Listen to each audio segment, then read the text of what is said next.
Are you ready to find out what the future holds? In this video, we'll be diving into the predictions of one of the world's most successful investors, Ray Dalio. He's warning that the majority of people are unprepared for what's coming. But what exactly is he talking about? Is he predicting a financial crisis, a political upheaval, or something else entirely? Tune in to find out. Do you know what most people think about currency? They believe it's secure. But do you want to know the least secure investment? It's cash. It's just not as exciting as other options because it doesn't have as much volatility. You know what's really interesting though? In 1945, we entered a new era of international order. And in 1944, we created the Bretton Woods monetary system. This helped establish a new world order and led to a bull market in equities, mostly controlled by the American economy. Have you ever heard of the central bank's role in the economy? When the economy starts to slow down, the central bank steps on the gas by increasing demand. This is known as the economic cycle, and it usually has 3 stages. But you know what's even more interesting? The central bank can control the cycle by adjusting interest rates. Pretty cool, right? Let's talk about interest rates. You know how when they go down, the economy gets better. But what happens when they reach zero as they did in 1932? The economy takes a downturn. In the middle of the debt crisis in 1932, interest rates hit rock bottom. But there's another way central banks can help improve the economy. It's called monetary policy. It's when they print more money and buy financial assets to create more cash flow.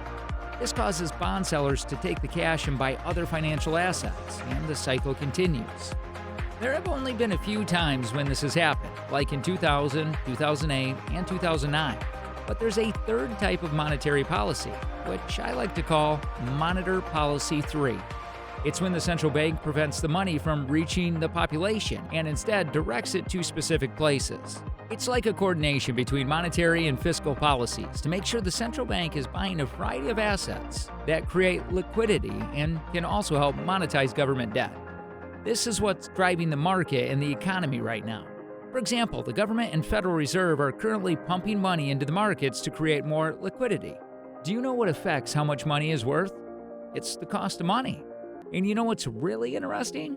Cash may not be the best investment because of the current environment. When you compare the returns of different types of investments, cash can look pretty boring, especially when interest rates are zero or even negative. But you know what else affects the cost of money? The desire to create a difference between short-term and long-term rates. And with all the extra cash floating around, the market is being controlled by the central bank.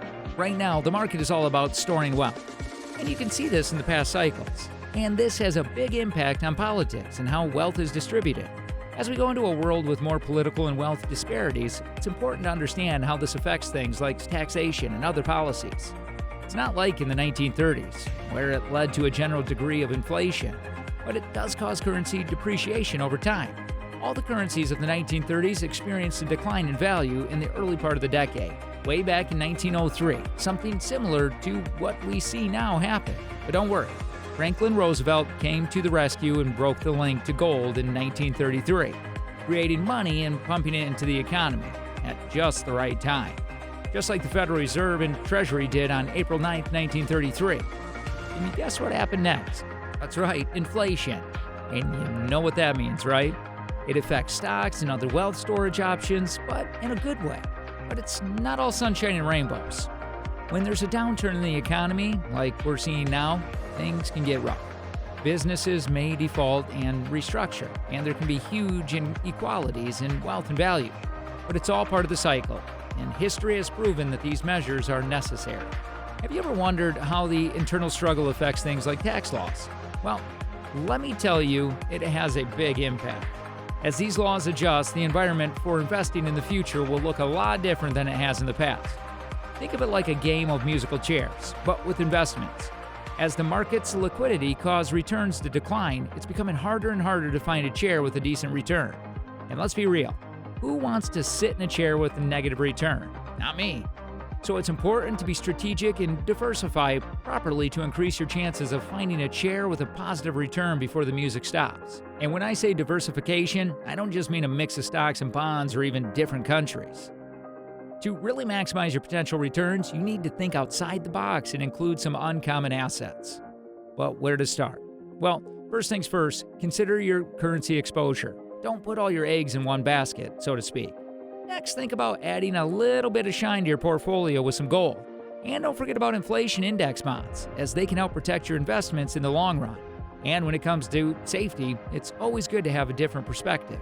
Now I know what you're thinking, but isn't cash the most secure investment? Well, my friend, let me tell you a little secret. Cash is actually the least secure investment.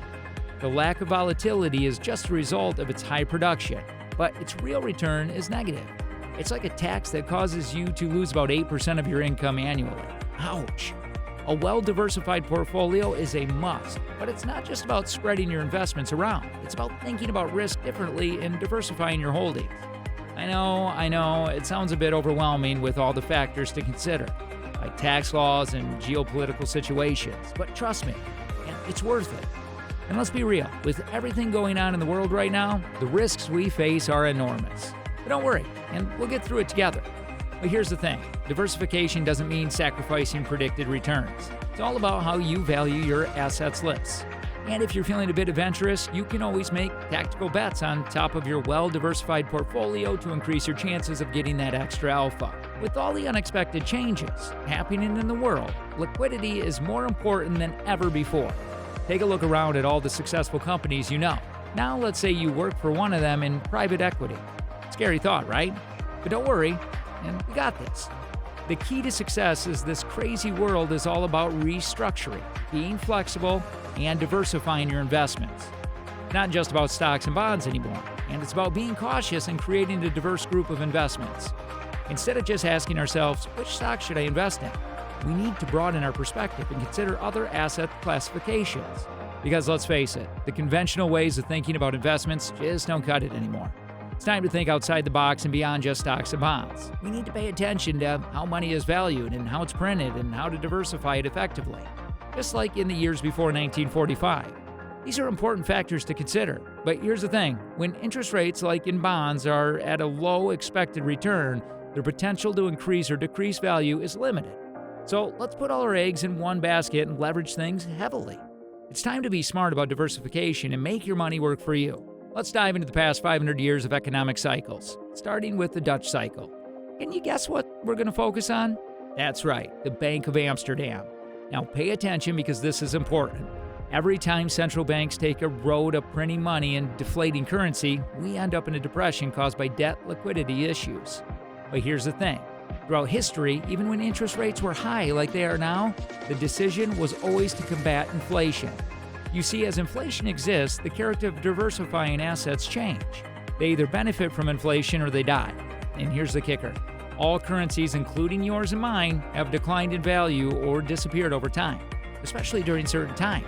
But we're in a new paradigm now, so who knows what the future holds? Ray Dalio's warning that the majority of people are unprepared for what's coming is a reminder to be vigilant and proactive in our financial and personal preparedness. It's important to stay informed and educated about the current economic and political climate and to have a plan in place for potential disruptions. While we can't predict the future with certainty, we can take steps to protect ourselves and our loved ones. Remember, as Dalio has said, if you want to go through life like a one-legged man in an ass-kicking contest, be my guest. But you're going to lose. So let's be prepared for whatever the future may bring.